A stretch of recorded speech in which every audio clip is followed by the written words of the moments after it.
So எல்லாருக்கும் வயசாகும்போது phone தான் week ஆகுதுன்னு நினைச்சிட்டு இருக்காங்க. பட் ஆனா என்ன நம்ம தெரிஞ்சுக்கணும்னா, நம்மளுக்கு எப்படி போன் எல்லாம் வீக் ஆகுதோ, அதாவது ஆஸ்டியோபீனியா, ஆஸ்டியோபோரோசிஸ் அது மாதிரி ஆகுதோ, அதே மாதிரி நம்மளுக்கு மசில்ஸும் வீக் ஆக ஆரம்பிச்சிரும். சோ அதுக்கு பேரு தான் சார்கோபீனியா.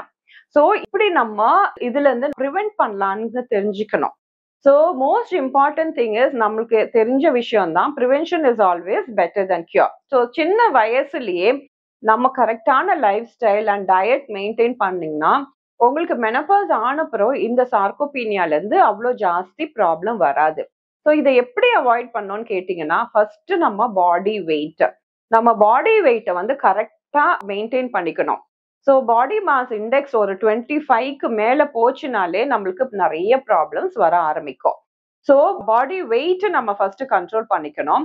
அதுக்கப்புறம் என்னன்னா, நம்மளோட டயட்ல வந்து நிறைய புரோட்டீன் இருக்கிற மாதிரி எடுத்துக்கணும். மசில்ஸ்க்கு வந்து புரோட்டீன் தான் ரொம்ப தேவைப்படும். ஸோ நம்ம கார்போஹைட்ரேட்ஸ், அதாவது ரைஸ் அது மாதிரி உள்ள உணவுகள்ல கட் பண்ணிட்டு புரோட்டீனான உள்ள டயட் எடுத்துக்கிட்டோம்னா மசில்ஸ் வந்து நல்லா ஸ்ட்ராங் ஆகும்.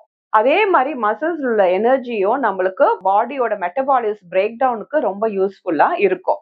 ஸோ இது மாதிரி புரோட்டீன் டயட், பாடி மாஸ் இண்டெக்ஸை கரெக்டா மெயின்டைன் பண்ணிட்டு அதுக்கப்புறம் நம்ம கண்டிப்பா எக்ஸசைஸும் பண்ணணும்.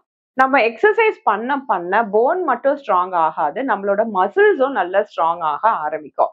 ஸோ இது மாதிரி இருக்கும்போது நம்மளுக்கு ஏஜ் ஆகும்போது பை சான்ஸ் நம்மளுக்கு போன் வீக்கா இருந்தாலும் இந்த மசில் ஸ்ட்ராங்கா இருந்தா மசில் சப்போர்ட்டோட நம்மளுக்கு இந்த பாடி பெயின், அதாவது ஃப்ரீக்வெண்டா விழுறது, ஃப்ராக்சர் ஆகுறது அது மாதிரி உள்ள ப்ராப்ளம் வந்து நம்ம அவாய்ட் பண்ணிக்கலாம்.